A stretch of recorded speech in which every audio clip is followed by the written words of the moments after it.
Bonsoir à toutes et à tous, bienvenue dans cette nouvelle édition que je vous invite à suivre jusqu'à son terme. Tout de suite pour commencer, la ministre malagasy des Affaires étrangères, Rassata Raffaravavtafke, a officiellement pris aujourd'hui la présidence du Conseil des ministres de la SADC. La passation de pouvoir a eu lieu avec son prédécesseur, le ministre zimbabwéen des Affaires étrangères et du Commerce international, Amon Muruira, au CCI VAT, dans le cadre de la réunion de haut niveau du Conseil des ministres de la SADC. C'est également une première pour Madagascar, en 20 ans d'adhésion, d'accueillir cette réunion ministérielle de haut niveau au sein de la SADC. Un reportage signé Natera Koutumav et Nzara Njiansu. La journée d'aujourd'hui marque une étape importante dans l'histoire de Madagascar au sein de la SADC, puisque le pays assure désormais par le biais de la ministre des Affaires étrangères la présidence du Conseil des ministres pour un mandat d'1 an, de 2025 à 2026. Le Zimbabwe a assuré cette présidence pendant 1 an et son mandat s'achève aujourd'hui. Désormais, et pour les 12 prochains mois, Madagascar mènera les conseils, ce qui a été officialisé par la passation de pouvoir entre Rassata Raffaravavtafke, la nouvelle présidente, et Amon Muruira, son prédécesseur.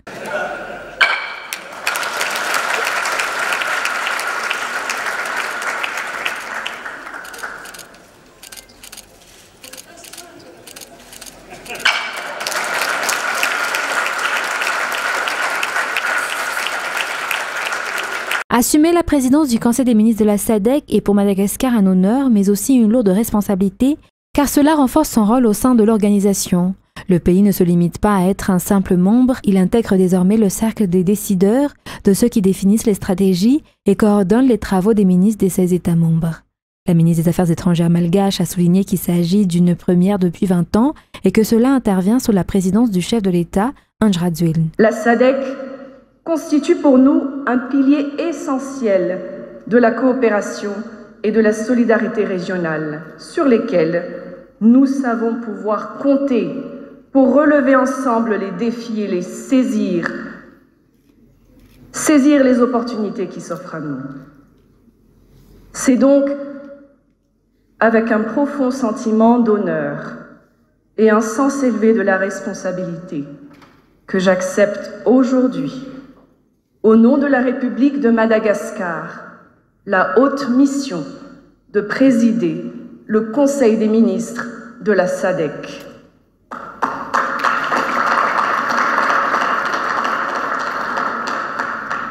Je m'engage devant vous, chers frères et sœurs, à remplir cette mission avec la ferme volonté de poursuivre et de renforcer notre œuvre collective au service d'une SADC plus prospère, plus intégrée et plus résiliente au bénéfice de tous nos peuples.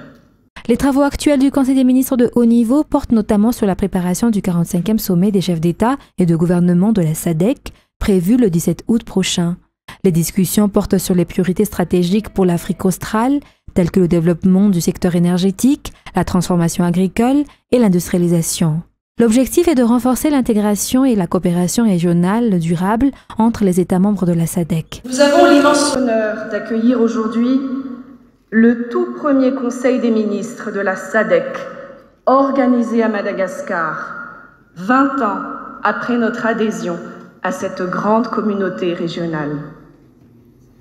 Cet événement revêt une portée historique, car il s'inscrit dans la préparation du 45e sommet des chefs d'État et de gouvernement, à un moment décisif pour l'avenir et l'intégration de notre région.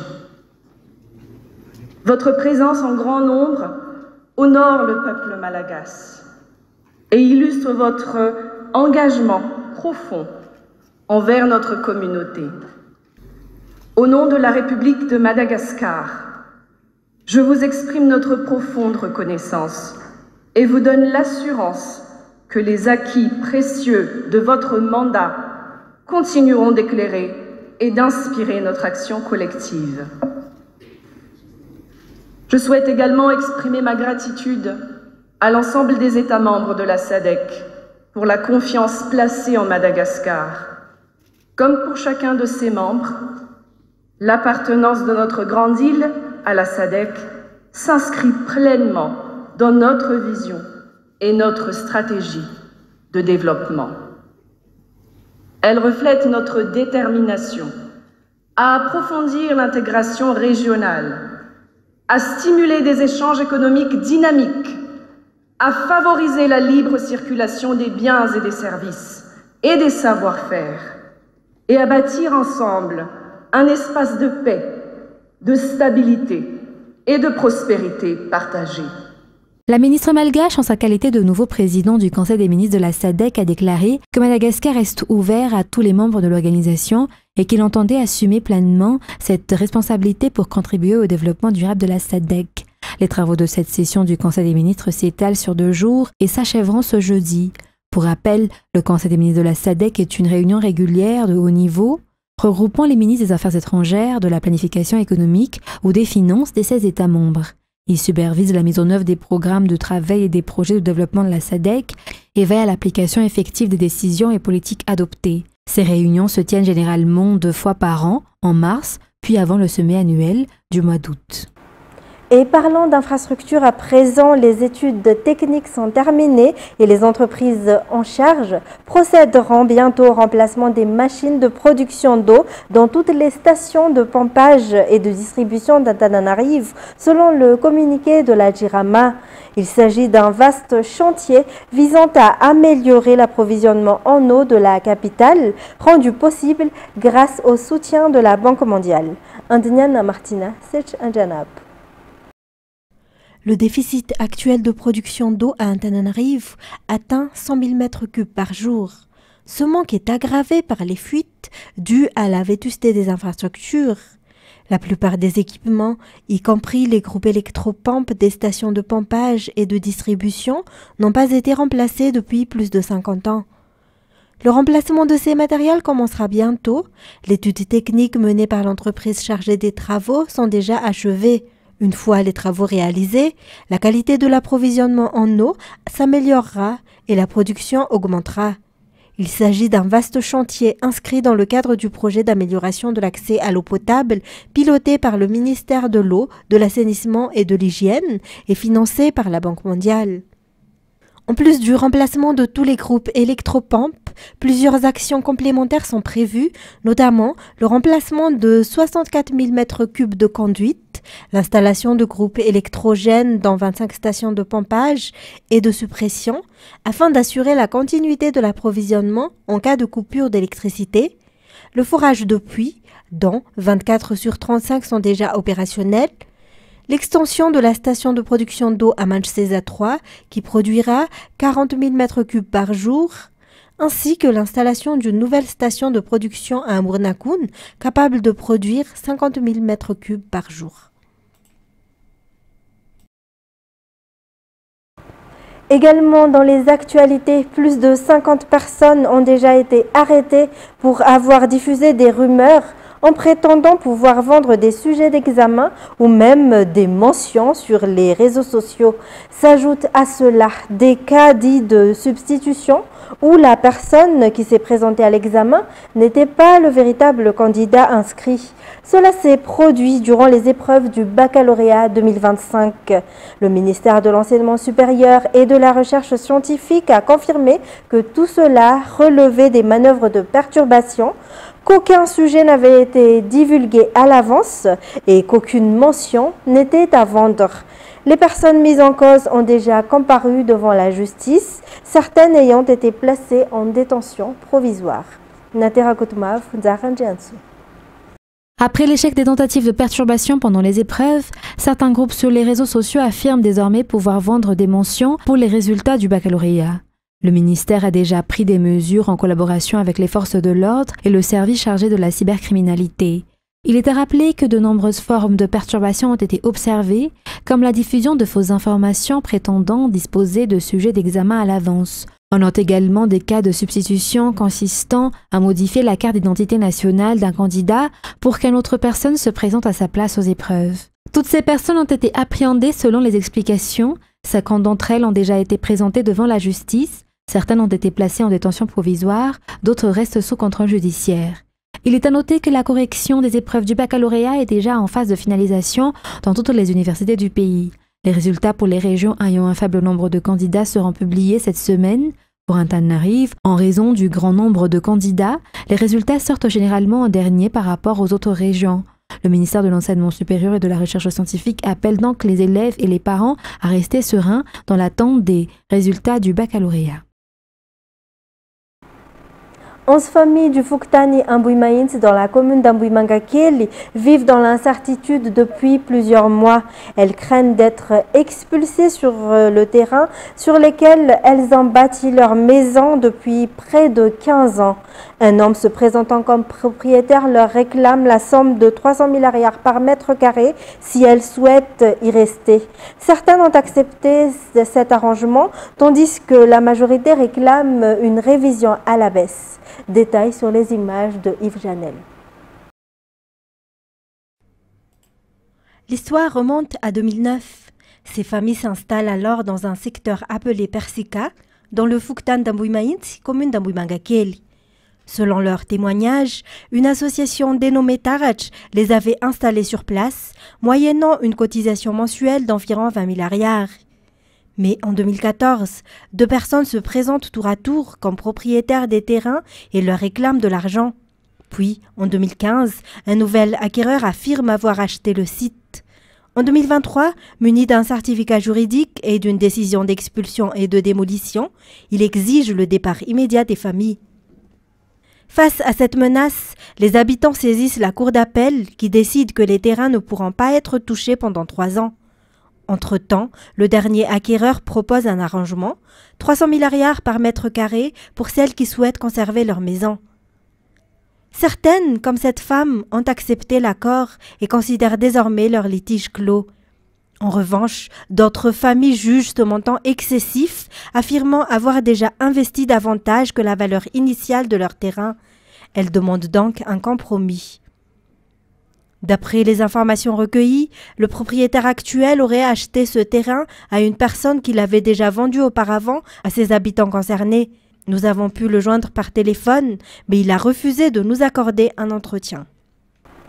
Et suite aux événements survenus dans le Fukutan d'Ambuikarivu, Betainumb, district de Tuamasna 2, dans la matinée du lundi 28 juillet dernier, au cours desquels une mosquée, des habitations et une église chrétienne ont été démolies, le Bureau national de l'Association des musulmans malagasy a indiqué que les tensions et différents locaux sont désormais apaisés. La FSM a lancé un appel à tous les fidèles musulmans ainsi qu'à l'ensemble des compatriotes à rester calmes et à mettre fin aux accusations relayées dans les médias. Selon la FSM, le président de la République, Anj Razouel, n'a immédiatement répondu à l'appel des fidèles musulmans, dépêchant sur le champ une délégation à Tuamasn afin de chercher des solutions à ce litige. Toujours dans les actualités sociales, dans le but de renforcer la vision de mise en valeur du capital humain, conformément à la politique générale de l'État, le centre Fanatenan est désormais ouvert à la population de Bouéni. Ce centre est destiné à la prise en charge des personnes victimes de violences. Un reportage de Felana Rakoutarsoul. Après la région Analanzrouf, c'est au tour des associations féminines de la région Bouéni de bénéficier d'un appui financier de 23 800 000 ariars accordé par le ministère de la Population et de la Solidarité. 12 associations féminines de Mahazang prêtes à lancer des projets visant l'autonomie économique de ces dernières via l'artisanat, la couture, la vannerie, la gastronomie et la transformation de fruits, profiteront ainsi du soutien du ministère. En outre, le centre destiné à accueillir et accompagner les femmes victimes de violences a également été inauguré hier. Le centre Fanatenan regroupera des intervenants sociaux, des professionnels de santé et sera immédiatement opérationnel. Action locale des jeunes pour les ODD et au-delà. Thème de la célébration de la Journée internationale de la jeunesse 2025 qui s'est tenue ce jour au Palais des Sports Mamassen. Diverses activités ont marqué la célébration, à savoir des échanges, des témoignages inspirants pour la jeunesse malagasy avec diverses personnalités. Toujours un reportage de Felena Rakotwarsul. Mamassen a vibré aujourd'hui au rythme de la Journée internationale de la jeunesse. Au Palais de la Culture et des Sports, le ministère de la Jeunesse et des Sports, conduit par Mustafa Marson Abdullah, a donné le coup d'envoi de 4 jours d'animation en partenariat avec FIARIN, l'UNICEF et plusieurs acteurs clés du développement. L'objectif étant de mettre la jeunesse au cœur de l'action pour atteindre les objectifs de développement durable, en encourageant leur rôle dans l'innovation, le développement communautaire et la vie sociale. Plusieurs activités sont prévues à cet effet, notamment un carnaval haut en couleurs, initiative pour l'autonomisation des jeunes filles, finale d'un hackathon, marché des jeunes entrepreneurs, sport, culture, art, etc. Sans oublier les masterclass de l'espace Tanour à HQ, véritable laboratoire d'idées pour construire l'avenir.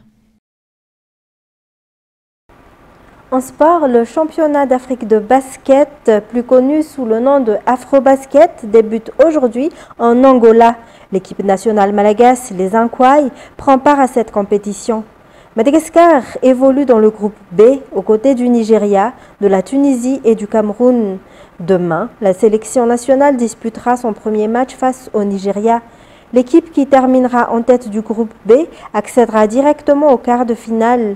Les équipes classées 2e et 3e devront quant à elles passer par les 8e de finale face à des adversaires issus d'autres groupes. Poursuivant par les actualités internationales, le président américain Donald Trump a déclaré avoir signé un décret prolongeant de 90 jours la détente avec la Chine sur le front des droits de douane. France 24. La Chine résiste depuis le début de cette deuxième guerre commerciale. Le discours chinois n'a pas changé, ça a été dur, ça a été constant. Le président Xi Jinping accuse Washington de harcèlement et de comportement hégémonique.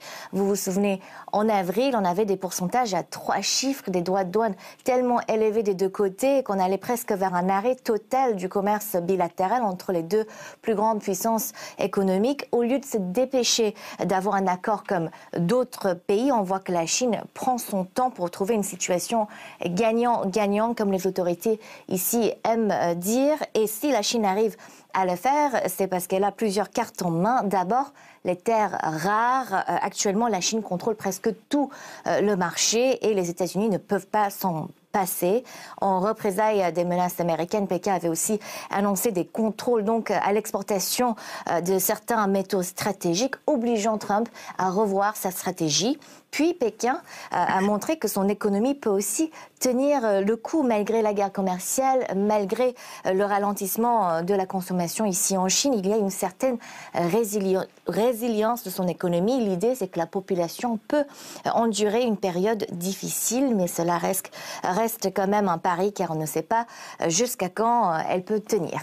Donald Trump autorise Nvidia et AMD, deux entreprises de microprocesseurs, d'exporter vers la Chine contre des royalties de 15% qui seront renversées au Trésor américain.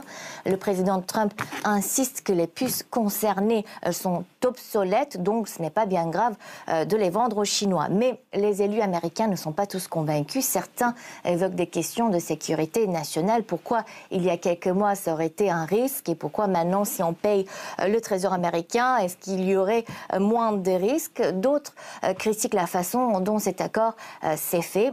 En tout cas, c'est en partie le résultat de mois et de mois de lobbying de la part de Jensen Huang, le PDG de Nvidia, un entrepreneur qui a été reçu comme un rockstar ici à Pékin déjà 3 fois cette année.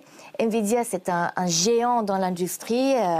Cette entreprise avait créé une puce spécialement dédiée à l'exportation vers la Chine, une puce moins performante, donc pour respecter les règles américaines en place. Mais cela aurait quand même contribué à plusieurs avancées chinoises, notamment le développement de l'IA DeepSeek. Donc, selon les analystes, on peut faire beaucoup sans avoir les dernières innovations.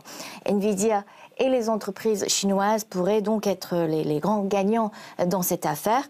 Côté Pékin, la réaction officielle reste très neutre. La Chine est contre la politisation du commerce et toute tentative d'étouffer le développement du pays, selon le ministère des Affaires étrangères.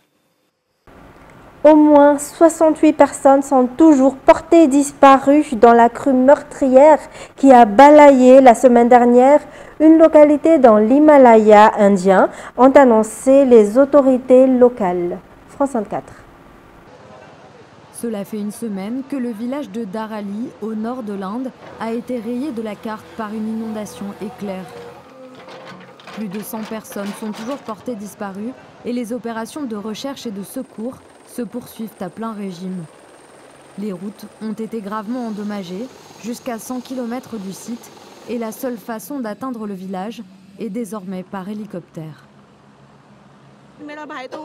Mon frère était dans l'hôtel. On m'a dit qu'il a été enterré sous 15 mètres de débris, qu'il n'est plus en vie. Mais j'espère qu'il est quelque part à l'hôpital, qu'il est encore en vie. Cela fait 5 jours que nous venons ici. On nous demande juste d'attendre que les secours nous donnent des nouvelles. Au plus fort de la saison touristique, les pluies torrentielles ont déclenché une inondation éclair qui a englouti en quelques minutes un village de 500 habitants.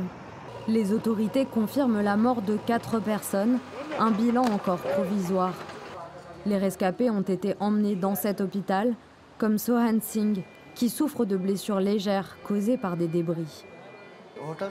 L'hôtel où je travaillais s'est complètement effondré, puis des jeunes sont venus en courant, sifflant et criant pour que tout le monde fuit. Il y avait un épais brouillard derrière nous. On ne voyait rien, on ne savait pas où aller ni quoi faire. Selon moi, plus de 50 à 60 personnes sont mortes. Les écologistes alertent sur la fragilité de cette région, accentuée par le réchauffement climatique et le développement urbain. La haute région himalayenne est extrêmement fragile. Le gouvernement central et les autorités régionales ont pourtant déployé d'énormes efforts pour développer les infrastructures. Barrages, grandes autoroutes et avec cela, un afflux massif de touristes. Après une semaine sans bilan officiel actualisé, les critiques dénoncent une minimisation de l'ampleur réelle de cette catastrophe. Dans les camps des déplacés de Taouila, dans l'ouest du Soudan, en proie à une épidémie de choléra, la peur s'est glissée dans chaque geste du quotidien. Eau, vêtements, gamelles, tout paraît être contaminé. France 24. Affaiblis et déshydratés, ces patients souffrent du choléra, victimes d'une épidémie qui se propage rapidement dans la région. J'avais des vertiges et de la diarrhée. On m'a donc amené ici. Je me sentais un peu mieux, mais je suis retombée gravement malade en arrivant ici. Et je suis là depuis 4 jours. Taouila souffre de crises qui se superposent. La plupart des établissements de santé sont fermés ou détruits suite aux nombreux bombardements. Le camp a créé des conditions idéales pour la propagation de la maladie, notamment à cause de l'accès limité à l'eau potable, le manque d'hygiène, la faim et la surpopulation. Nous n'avons plus rien. Cela fait 6 mois que je mendie au marché et maintenant nous n'avons plus rien à la maison. Nous mendions auprès des voisins. Selon l'UNICEF, plus de 1180 cas de choléra et au moins 20 décès ont été signalés à Taouila. Le bilan est encore plus alarmant dans l'ensemble de la région du Darfour. Plus de 2000 cas et au moins 80 décès ont été enregistrés au 30 juillet. Au cours des derniers jours, le nombre de patients atteints de choléra a augmenté rapidement. En une seule journée, nous recevons 50 ou 60 patients. Certains cas sortent immédiatement après avoir reçu une solution de réhydratation. Parfois, les cas plus graves, nous les gardons pendant 72 heures avant de les laisser partir.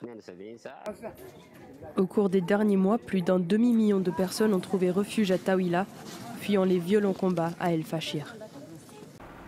Et c'est ainsi que s'achève cette édition. Merci à vous de l'avoir suivi.